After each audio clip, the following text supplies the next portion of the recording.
Cinémascope. Cinémascope. Une émission produite par Jawhar Ch'tiwi.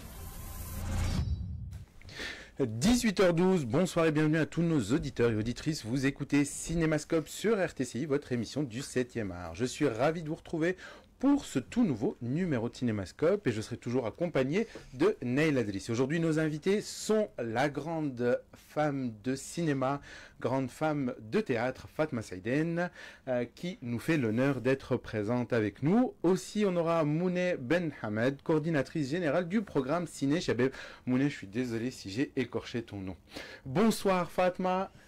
Merci, bonsoir et bonsoir aux auditeurs de RTCI. Et bon, on est encore en 2020, début 2020, bon, donc je souhaite la bonne année à tous les Tunisiens et Tunisiennes.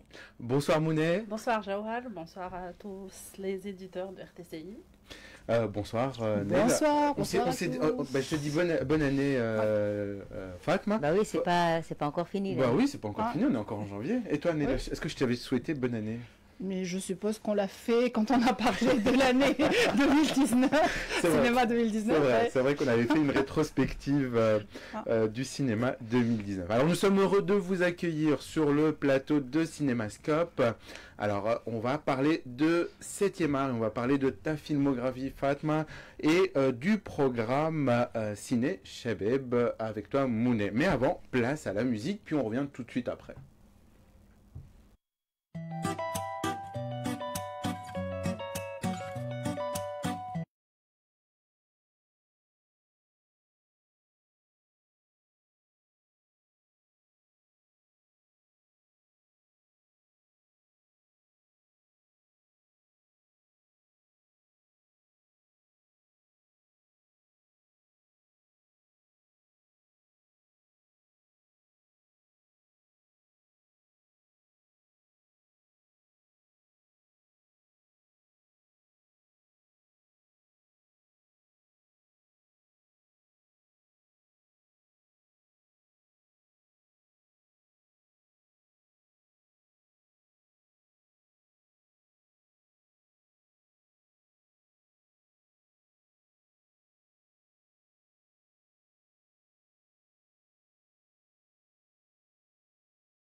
Numéro 16, vous écoutez Cinémascope, votre rendez-vous du 7e art, présenté par Jawhar Ch'tiwi et en compagnie de Neil Adris. Alors nous sommes avec Fatma Ben Saïden, avec qui nous allons parler et retracer sa filmographie, une filmographie très riche.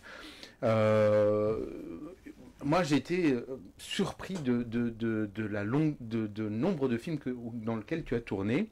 Par exemple, depuis Asfour Stah Arab jusqu'à Violence, en passant par Plateau où la télé arrive, ou encore Familia. Et Mouneh Ben Hamed qui vient nous parler de Ciné Chabeb, la plateforme qui permet aux jeunes de s'exprimer. Alors, on va commencer par toi, Fatma, par ta carrière. Et ma question, c'est à quel âge tu as voulu commencer à faire de la comédie? Je dis bien la comédie, pas du cinéma, ni du théâtre, la comédie. Ben, je vais vous surprendre de vous dire que j'ai voulu le faire dès mon jeune âge. Mhm. Dès que j'étais petite, tu sais, on est toujours... avant, il n'y avait pas la télévision, il y avait la radio, donc j'écoutais tout le temps la radio, il y avait les scènes Les petites radiophoniques ouais. les mardis et le samedi. Et puis, j'étais fascinée aussi, surtout, par les contes Mhm. que nous racontait ma grand-mère tous les soirs. Et j'étais fascinée par ces personnages. Et je voyageais avec ces personnages. Et c'est des personnages qui me font rêver. Mhm. Donc, c'est un monde qui me fascinait, mais à cette époque-là, je ne savais pas que je voulais être comédienne ou dans le monde des arts. Je voulais être avocate.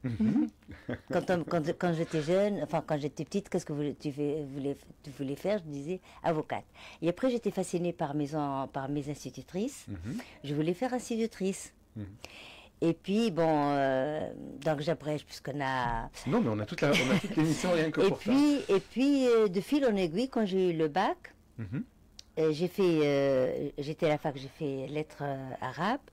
Et puis, ça m'a pas emballé.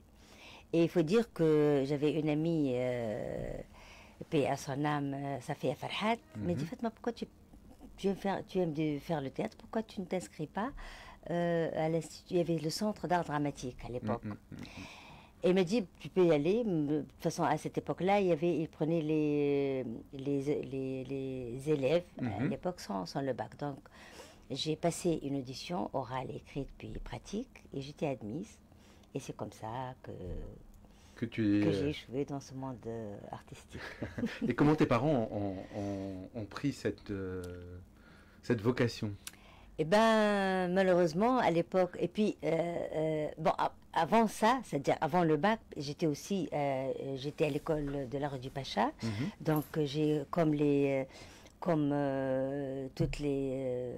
toute la génération de l'époque, il y avait les clubs de théâtre, de peinture, de musique, de sport, d'art plastique. Donc, il y avait tous les vendredis et les samedis. Donc, j'ai fait une année de club de musique. Et après, j'ai fait le club de théâtre. Donc, voilà, pour terminer le truc.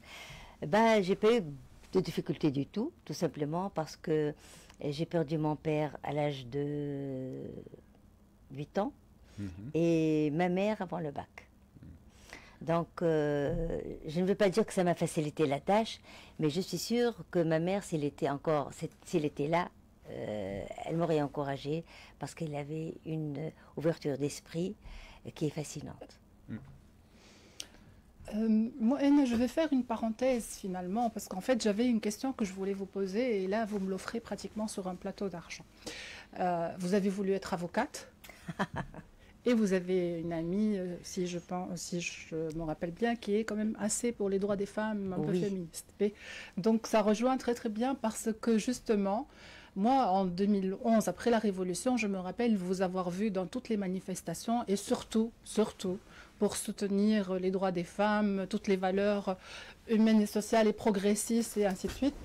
Et même, vous avez fait la couverture, non seulement les femmes, mais vous défendez beaucoup de causes, mais même, par exemple, les minorités sexuelles. Et vous avez fait la couverture du magazine Shams, drapé du drapeau gay.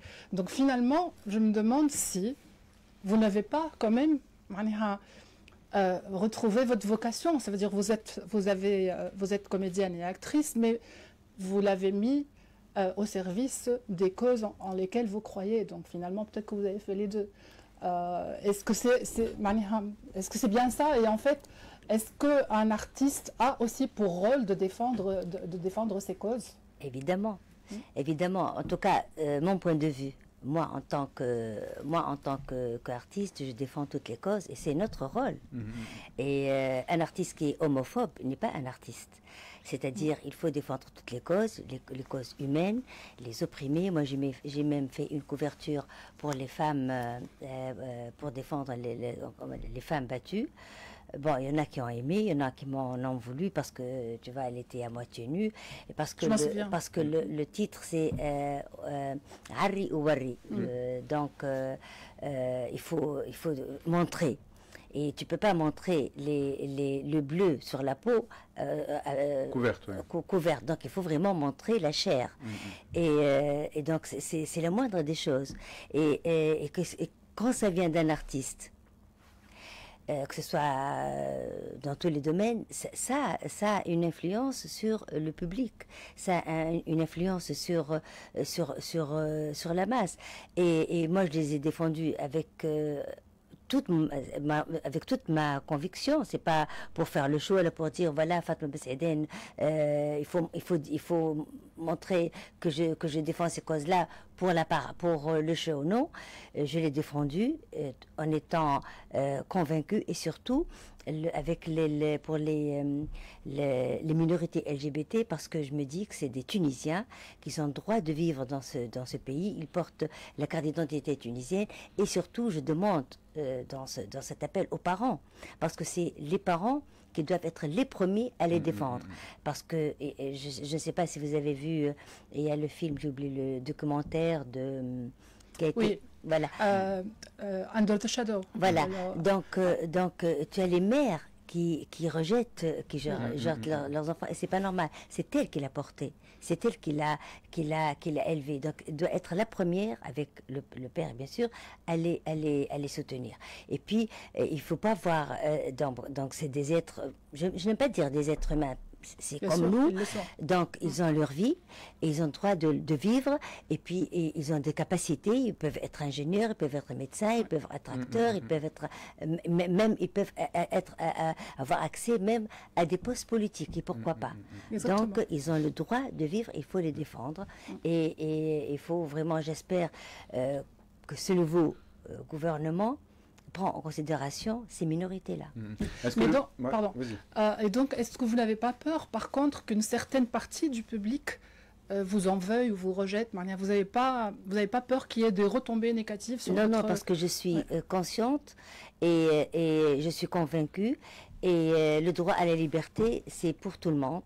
Et la liberté, c'est une responsabilité. Et quand on dit qu'on est libre, on est responsable. Et c'est comme nous. Il aurait pu être mon fils, il aurait pu être mon frère, il pourrait être mon voisin.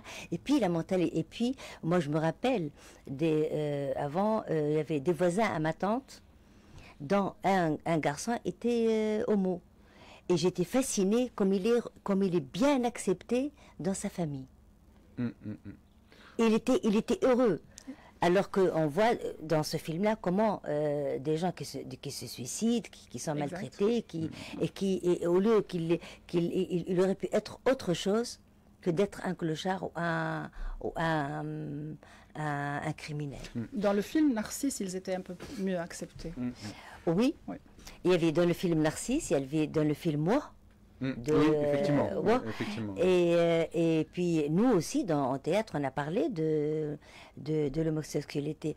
Je me rappelle dans le spectacle Les Amoureux du Café Désert, le spectacle s'ouvre sur un couple homosexuel, sur deux garçons. Et donc on voit que tu joues. Et sur Film Moi, par exemple, moi j'étais là, je jouais le rôle de la mère, et j'aurais aimé, j'ai dit à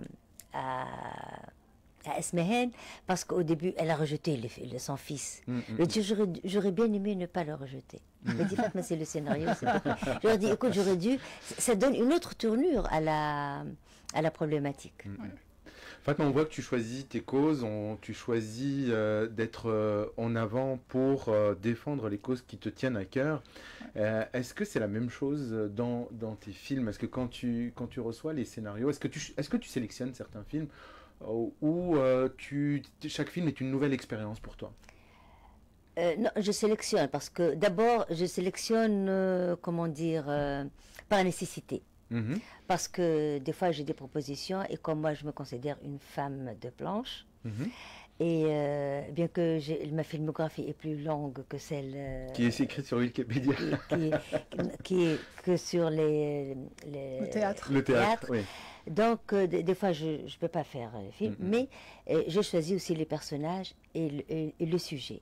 Quand le sujet m'intéresse et le personnage m'intéresse, il y a peut-être un ou deux films dont j'étais vraiment, on m'a forcé la main. Bon, je n'aime pas dire ça parce que je l'ai accepté, j'ai même pris un cachet pour ça, donc, mais je l'ai accepté avec beaucoup de réserve. Est-ce qu'il y a des rôles que tu as joués et après coup, tu as regretté d'avoir joué ce rôle-là ou qui ne te correspondait pas? Non, je ne pleure pas sur les pots cassés. J'ai accepté. D'abord, si j'ai accepté le rôle, d'abord j'ai lu le scénario, j'ai fait des répétitions avec les comédiens et avec les réalisatrices. Bon, si le film n'a pas marché, c'est autre chose, parce que après il y a beaucoup de choses qui entrent en jeu. Et il y a le facteur. Bon, il y a des films où, par exemple, tu as le montage ou le personnage, comme le dernier que j'ai fait avec Nouri Bouzi. Donc dans le montage, le personnage il a été un peu charcuté, mais bon, ça c'est le choix du metteur en scène, je n'ai pas le choix. Mais si j'ai accepté, bon, j'ai accepté. Je me dis la prochaine fois je ferai attention, c'est tout. Par contre, je vous ai entendu dire qu'un des rôles que vous préférez, c'est dans Les Oiseaux de la Vague, qui ne dure que 2 minutes. Mais par contre, ce qui m'a impressionné, c'est que vous avez dit que vous avez travaillé une bonne dizaine de jours, rien que pour ce petit rôle, et que c'est un de vos rôles préférés. Ouais. Pourquoi donc? Parce que c'est un personnage, bien qu'il dure 2 minutes dans le film, je trouve beau,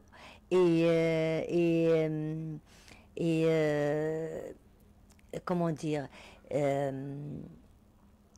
c'est ce personnage-là, bien que par exemple sur le papier il n'était rien, c'est une cartomancière, donc j'ai pris la peine de voir une cartomancière pendant 10 jours et de voir avec elle comment elle fait les cartes et tout ça, et puis j'ai fantasmé, moi, parce que enfin j'ai fantasmé, c'est-à-dire que j'ai fait sur elle est quand elle jouait, elle est très sérieuse. Et moi, j'ai voulu faire de cette cartomancière une femme qui est réelle et qui est irréelle, qui est moi et qui n'est pas moi. Et je l'ai joué un peu dans le fantastique, et j'ai eu beaucoup de plaisir à faire ce rôle. Et il me plaît parce que je trouve que c'est un morceau de cinéma qui est très intéressant, et j'invite ceux qui font du cinéma à avoir ce petit bout de passage, et je suis sûre qu'ils vont l'aimer. Alors, on parlait de rôle et le film, il est très intéressant. Il n'a pas du tout vieilli, Les Oiseaux de la Vague. Bah, on invite tous nos auditeurs à voir le film Les Oiseaux de la Vague. Juste, je vais faire une remarque à propos. Je m'en vais. Elle a dit, je vous invite à le regarder. Et ce matin, j'ai commencé à regarder Telvzager. Ouais. Mais j'ai vu juste 10 minutes, je vais le voir ce soir. Mais il a l'air d'être d'actualité, vraiment. Et à Telvzager, à 100%. Il a l'air d'être vraiment d'actualité. Donc, ça ne m'étonne pas que Les Oiseaux de la Vague le soient. Donc, voilà, les prochains films qu'on doit voir. On parlait de rôle, et tu joues. Tu es toujours sollicité dans des rôles où tu es la femme rurale, une femme entre parenthèses aigrie. Est-ce que certains réalisateurs ne t'ont pas un peu enfermé dans ce rôle-là? Et par exemple, à contrario, quand tu joues des comédies, par exemple avec Khadija Nkasher dans Bol Bol, ou dans La télé arrive, là c'est une autre Fatma Ben Saïden qu'on découvre. Non, et même avec Mohamed Damaq, jeudi après-midi. Non, j'ai fait des personnages femmes rurales, pas dans beaucoup de films. Mais Bulbul, c'est un court-métrage qui est très sympathique, que j'ai beaucoup aimé. Quand Khadija m'a parlé du personnage et de l'histoire, j'ai tout de suite, j'étais séduite d'abord par l'histoire, parce que je connais ce milieu. C'est un milieu que je connais très bien. Vous savez, avant, il n'y avait pas les festivals, il n'y avait pas les... Donc, il y avait, pendant les fêtes, pendant les mariages surtout, ils mettaient des chaises dans les salles de fête, ou bien, avant il n'y avait pas aussi beaucoup de salles de fête. Les gens faisaient les mariages chez les familles où ils avaient de grandes terrasses ou des patios, voilà. Donc ils mettaient les chaises, ils appelaient ça comme en arabe on dit le hadarat, les invités, c'est-à-dire les voisins surtout, qui ne sont pas invités officiellement, mais qui viennent. Donc, et moi je connais des voisins à nous qui passaient l'été. Il allait chez le coiffeur, il mettait vraiment, il rentrait et il faisait la fête comme s'ils étaient vraiment comme s'ils étaient vraiment les parents. Ouais, la famille. Donc personne ne sait si c'est ils appartiennent à la famille du mari. Donc moi c'est ce personnage-là. Donc comme c'est une femme aigrie qui a des problèmes avec son mari, donc et sa maison elle est en face d'une salle de fête. Et un soir, voilà, elle fait le you parce qu'elle voit une mariée qui arrive, on l'invite. Au début, elle était timide, dit non, comment je suis comme ça. Donc, on insiste, donc elle descend, elle met ce qu'elle a de beau sur elle, et puis elle part. Et depuis, elle commence à faire les bigoudis, à faire des trucs, et à assister à tous les mariages de cet été-là. Donc, ça va du mariage. Donc, et on voit une palette de mariages tunisiens dans Bulbul. Alors, le cœur de ma question, c'est est-ce que tu te sens plus à l'aise dans des comédies ou plus dans des rôles dramatiques quand tu joues? Ou même dans les rôles dramatiques. On dit en arabe, quand tu pousses, tu vois le... Voilà, on arrive au bout... J'aime les rôles, disons, comiques. Mais surtout, j'aime aussi les rôles dramatiques qui ne sont pas vraiment comiques, qui ne sont pas vraiment dramatiques. Et tous mes personnages sont comme ça. C'est des personnages qu'on les prend dans un moment de leur vie en crise. Mais le personnage, il est en crise, mais la personne qui est derrière, c'est-à-dire, c'est une femme, par exemple, qui est bonne vivante, qui est sympathique, comme on dit, qui a le langage vert, mais qui passe par une crise. Donc, on la voit dans ces moments de crise, mais même dans ces moments de crise, on trouve ce côté humoristique, cet humour chez elle. C'est ce personnage qui te tiennent à cœur. Oui. Que j'adore, que j'aime, qui me tiennent à cœur. Alors, le théâtre a été ta première passion et tu disais, le théâtre, il n'y a pas d'arnaque. Alors, pourquoi avoir donné plus d'importance à ta carrière cinématographique et un peu moins à la carrière théâtrale? Non, parce que c'est différent, parce que pour le théâtre, on passe une année presque à créer. Donc, au théâtre, je crée mon personnage avec l'aide du metteur en scène et des autres comédiens, parce qu'il y a un va-et-vient entre la scène et le metteur en scène. Il y a aussi entre le comédien, on part d'une feuille blanche, donc on met du temps à créer et à donner chair à ce personnage-là. Donc on passe beaucoup de temps. Et donc tu le crées petit à petit, comme un puzzle. Et c'est pour ça, donc on a une année de création et presque 2 ans de représentation. De représentation, donc ça te fait à peu près 3 ans, 2 ans et demi. Et donc une année de création, 2 années, puis on commence une autre création.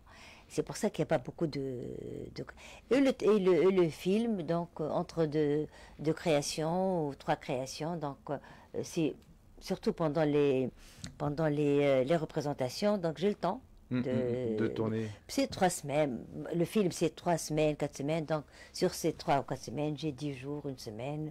À tout cas, c'est 15 jours. Donc, Et tu prends plus de plaisir dans le cinéma ou dans le théâtre? Non, dans le théâtre, évidemment. Et dans le théâtre, je crée. Je me sens la maître. Je suis maîtresse des plans. C'est mon espace de liberté. Je crée, donc je dis tout ce que j'ai envie de dire à propos de mon personnage, alors que au cinéma, j'interprète. J'ai un scénario, j'ai un rôle tout prêt, donc je fais tout. On me maquille, on me nourrit, on vient me chercher, alors qu'au théâtre, tu fais tout, de A jusqu'à Z. Je suis responsable sur ma coiffure, mon maquillage, mes costumes, mes accessoires, tout. Hein. Parce que et puis, même sur mes déplacements, parce que le metteur en scène ne te dit pas tu rentres court ou tu sors jardin, tu te dis voilà, tu as le thème et vas-y. Si tu rentres avec un couffin, c'est pas un accessoire comme ça, tu dois dire pourquoi c'est un couffin. Il doit être fonctionnel ce couffin. Alors qu'au cinéma, on te donne, il y a un accessoiriste, tu dis voilà, maintenant tu as un sac. C'est très très très différent. C'est pour ça que tu as déclaré que c'était, il y a pas de tricherie. Non. On est. Tu as l'œil du spectateur qui est devant toi. Et tu ne peux pas reprendre, tu peux pas refaire une prise ou recommencer. Non, justement, c'est ce qui est frustrant au cinéma, c'est que par exemple, on dit voilà c'est bon. Tu dis j'ai bien envie, je sens que je peux faire mieux. Maintenant que j'ai senti la scène, la séquence, je peux la. Alors tu te dis non, le son est bon, les lumières c'est bon, voilà. Donc c'est fini, c'est en boîte. Alors qu'au théâtre, tous les soirs, c'est un nouveau souffle. Et d'ailleurs, une question par curiosité, quand vous allez à l'étranger, parce que je sais qu'avec vos pièces, vous êtes allé en France, en Allemagne et tout, vous adaptez aussi en fonction des spectateurs? Non, au tout début, on essaie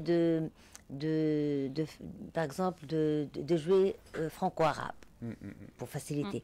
Et depuis quelques années, c'est surtitré, soit en anglais ou en allemand ou en japonais ou en hollandais, mais le spectacle il est donné comme à Tunis. Et maintenant, en plus, pardon de t'interrompre, dans toutes les grandes salles de théâtre, maintenant, ils commencent à surtitrer les même à pièces Tunis, de théâtre. même à Tunis, on joue avec. Mais en fait, moi, je parlais plutôt des personnages, pas de la langue.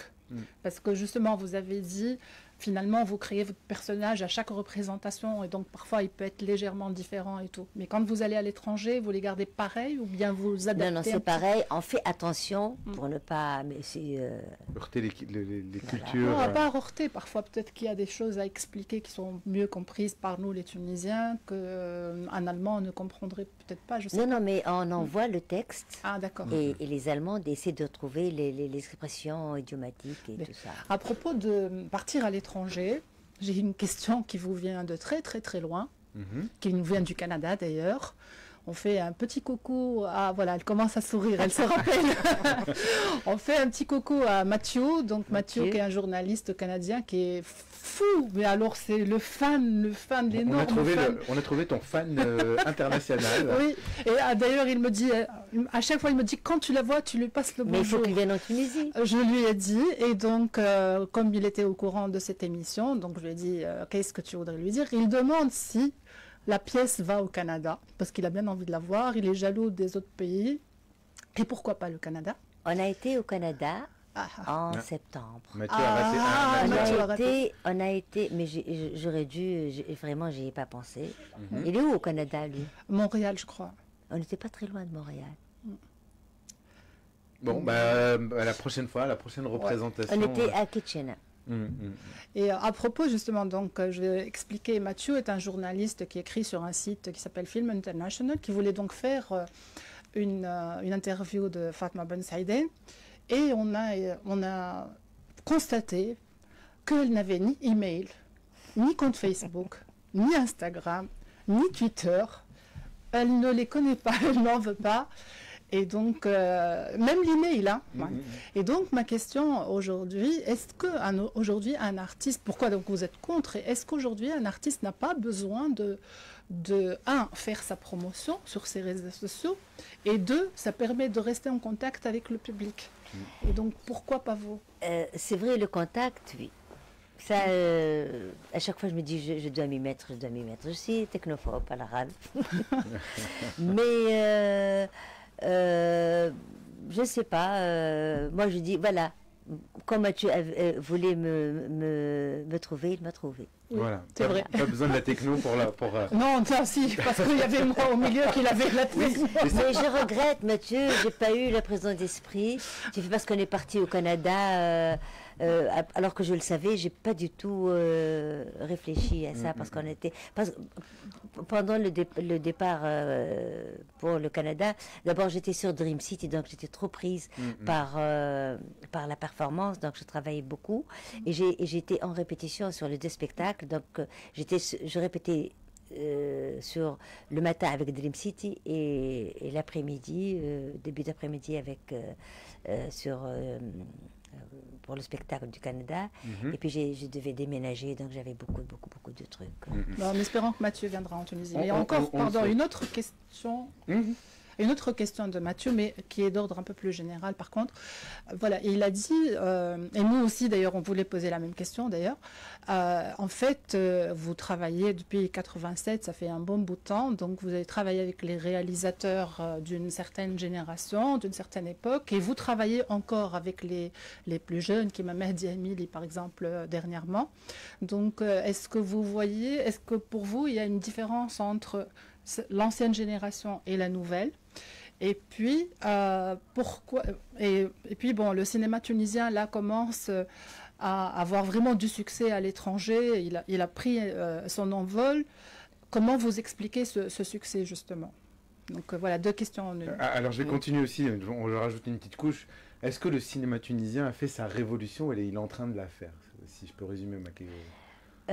Bon, moi je disais, je peux dire que le cinéma tunisien, il a eu à certains moments, comme disait ma génération, son âge d'or. Et puis il y avait comme un petit déclin. Et puis il a repris.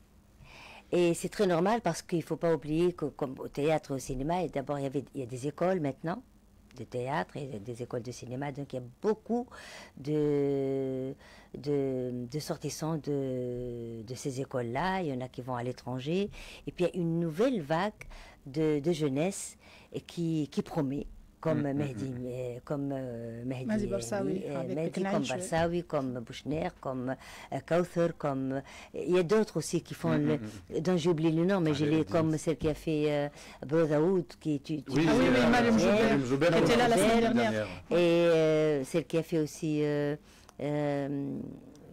Poussée de printemps. J'oublie ça. Donc il y a beaucoup de cette génération qui promet, qui fait de beaux films.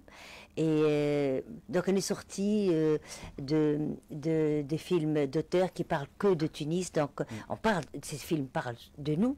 C'est-à-dire le Tunisien, il se voit dans ces films-là, mais on parle des problèmes de la Tunisie, des problèmes de sa jeunesse, de son avenir, et avec un œil critique, et il pose vraiment des problèmes de tout genre. Comme on disait tout à l'heure, de la violence, de la sexualité, des rapports entre parents-enfants, le problème... et ça, on sent que cette jeunesse-là, elle n'est pas en dehors de la société. C'est-à-dire qu'elle vit les problèmes de la société et qu'elle essaie, c'est pas qu'elle essaie vraiment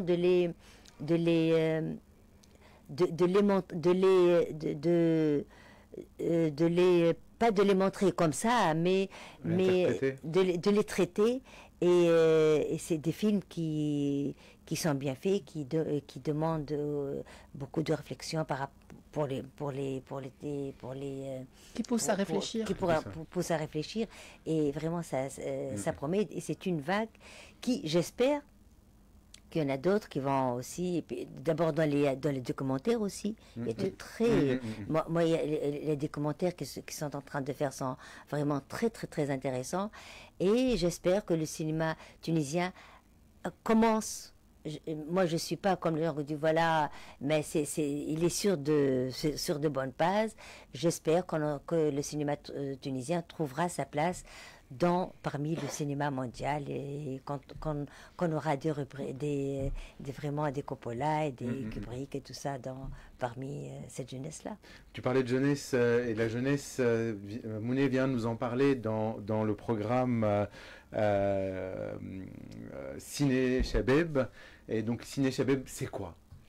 Oui, Sina Shabab est un projet et une plateforme médiatique Mhm, dédiée aux jeunes pour s'exprimer à travers les films. mhm, Donc Fatma était en train de dire que les jeunes, concernant les préoccupations des jeunes, leurs problèmes et tout, nous voyons que la jeunesse qui a fait la révolution, qui a contribué au changement qu'on vit actuellement, économique, social, sa voix n'est pas assez remontée dans les médias. mhm. Donc il s'agit d'un projet de la Fédération tunisienne des ciné-clubs en collaboration avec l'association Al-Khat, l'Union européenne et W Academy et Shabab Life.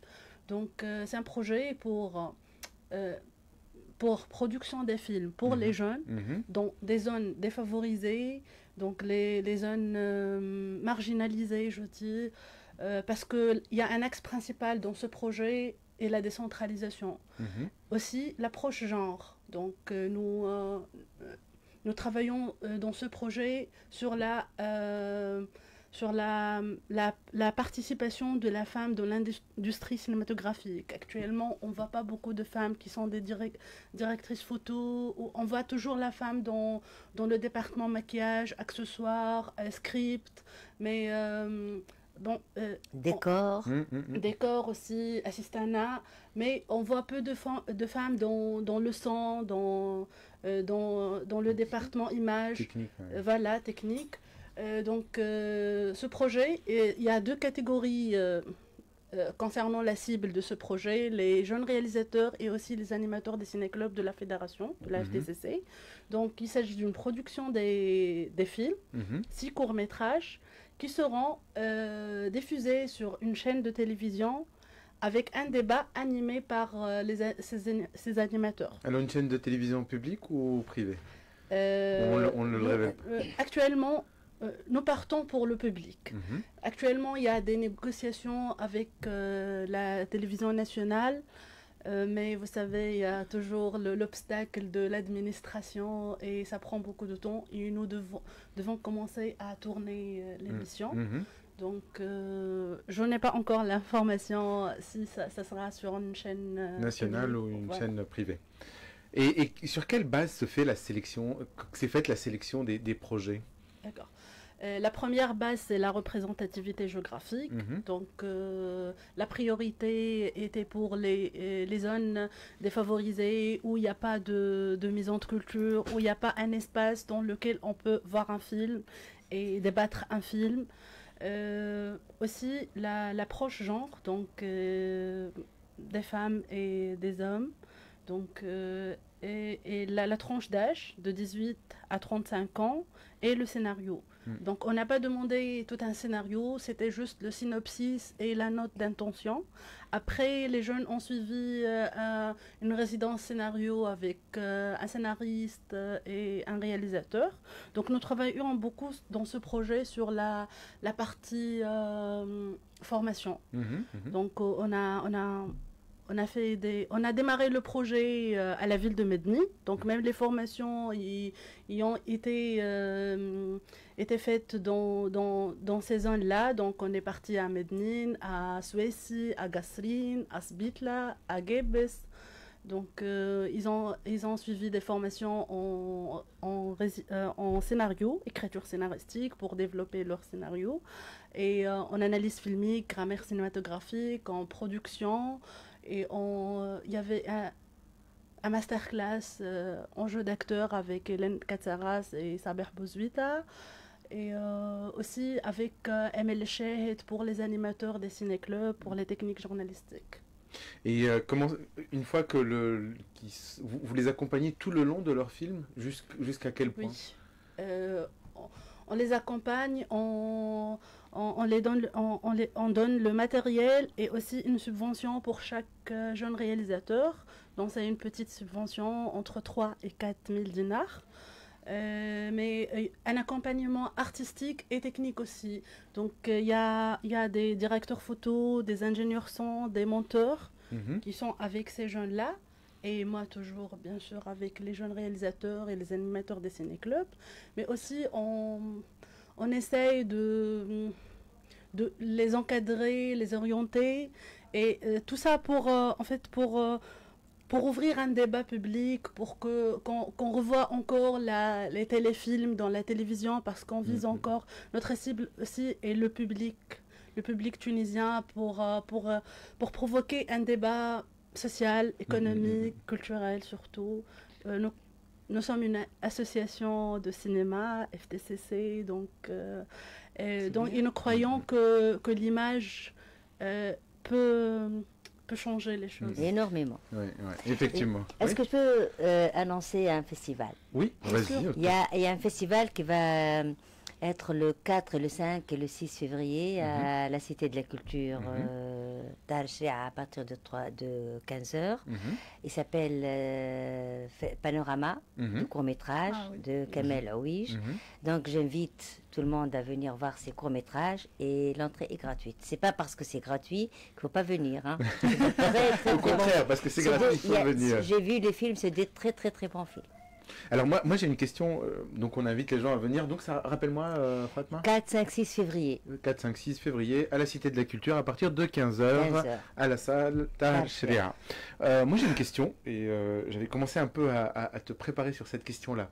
Tu as fait tes études en France, mais on sent l'empreinte du cinéma italien et un peu de Fellini chez toi. En faisant des recherches sur toi, je me suis posé la question. Est-ce que y a eu un passage en Italie? Et pourquoi cette empreinte italienne dans ton jeu de rôle Là, pour les passages en Italie, j'adore l'Italie. À certains moments, j'y allais presque tous les ans. J'avais des amis là-bas et tout. Mais comme je disais tout à l'heure, si vous avez remarqué à propos de Bol-Bol et des autres personnages, j'aime les personnages qui sont ordinaires et qui sortent de l'ordinaire. C'est-à-dire qui sont simples, qui sont, quand tu les vois, c'est des personnages comme on les voit dans la rue, mais je leur donne c'est comme tu les vois avec une loupe. Donc j'aime ce côté, c'est pas extravagant, mais exagéré. Et d'abord, je fais ça au théâtre. Donc c'est peut-être le théâtre qui a influencé les cinémas. Et puis j'aime, parce que le personnage, quand tu le joues, je ne veux pas le jouer dans la petitesse. Donc quand tu sens la grandeur de l'intérieur, donc ça sort de l'extérieur. Mais alors donc ça va... C'est pas l'influence de la formation de mime que vous avez fait aux États-Unis qui donne ça à aussi? Boston, ouais. Peut-être, oui. Voilà, j'ai complètement oublié cette formation. Nous, on l'a pas oublié. J'ai pas oublié parce que justement, dès que j'ai vu ça, je me suis dit, tiens, ça explique le fait justement que vous arriviez à faire toutes ces mimiques, toutes ces grimaces parfois. Et donc je me disais, c'est peut-être l'influence de cette... Voilà. On le voit, c'est dans Portofalina de Brahim Taïf, où là on a du Fellini, du Cinecittà. On a eu beaucoup de plaisir à faire ce film. Énormément de plaisir. Ça s'est senti à l'écran, ça s'est senti, surtout vous, surtout toi, le personnage que tu portais, on sent, il y avait une fraîcheur, il y avait... et pourtant, le personnage est un peu... si je me rappelle bien, c'est la maman... c'est la maman, oui. Voilà, qui était un peu... Qui se retrouvait, je sais pas, sans spoiler le film, peut-être qu'il y en a qui n'ont pas vu. Voilà. Entre le mari et le fils. Voilà. Comment on arrive à rentrer dans ces personnages-là? Par exemple, vous avez vu la chanson dans le film. Oui. Elle n'était pas écrite. C'est de l'improvisation. C'est de l'improvisation, c'était pendant le tournage. Je l'ai senti. Et tu l'as... Et je l'ai, et Brahim l'a gardé. Et beaucoup de trucs comme ça dans le cinéma. C'est le côté, c'est mon côté théâtral, ou peut-être c'est moi au théâtre j'improvise, même pendant le jour de la première j'improvise. donc à chaque fois qu'on ira voir une pièce de théâtre de Fatma Seiden, on est assuré que la représentation d'après n'est pas la même. Non, elle est toujours la même. Mais Non, l'interprétation. elle est toujours la même. Ah non, non, non, sinon, non, sinon ça va. Non, c'est toujours la même. Mais des fois, le personnage, parce que tu le sens, donc tu le portes, et c'est le personnage, c'est-à-dire c'est plus fort que moi. Des fois, le geste sort, ou parce que tu suis le personnage jusqu'au bout, jusqu'au bout, jusqu'au bout. Je ne triche pas avec mes personnages. S'il est laid, il est laid jusqu'au bout. S'il est beau, il est beau jusqu'au bout. S'il est arrogant, arrogant jusqu'au bout. S'il est, excusez-moi le mot vulgaire, il est vulgaire jusqu'au bout. Donc, c'est ça. Et c'est pour ça qu'on sent que c'est des personnages vrais.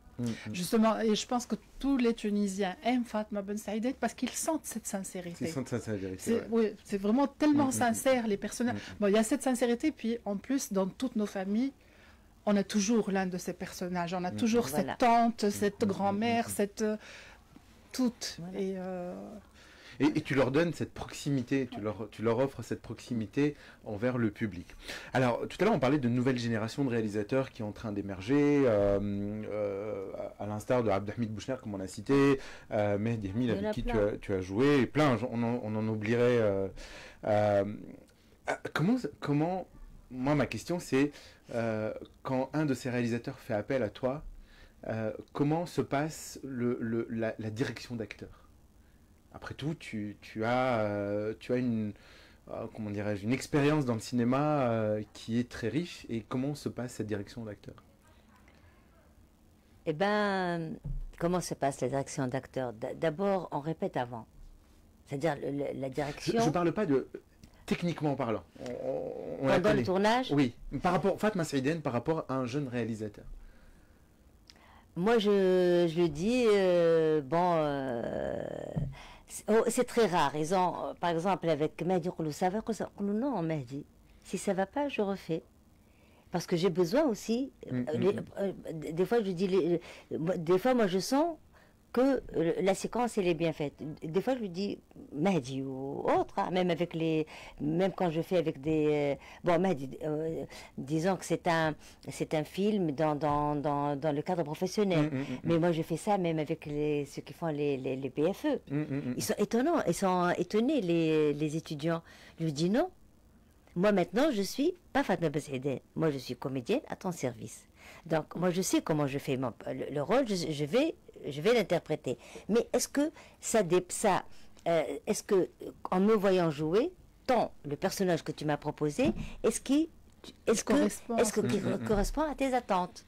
Parce que moi, je peux l'interpréter à ma guise. Est-ce qu'il répond à tes attentes par rapport aux autres comédiens? Parce que il me dit non, madame. Il me dit non. Et des fois, il me dit, s'il te plaît, j'ai envie que, au lieu de dire ça, tu le dis autrement, ou là, ne fais pas ceci, ne fais pas cela. Mais moi, je suis pas du tout vexée.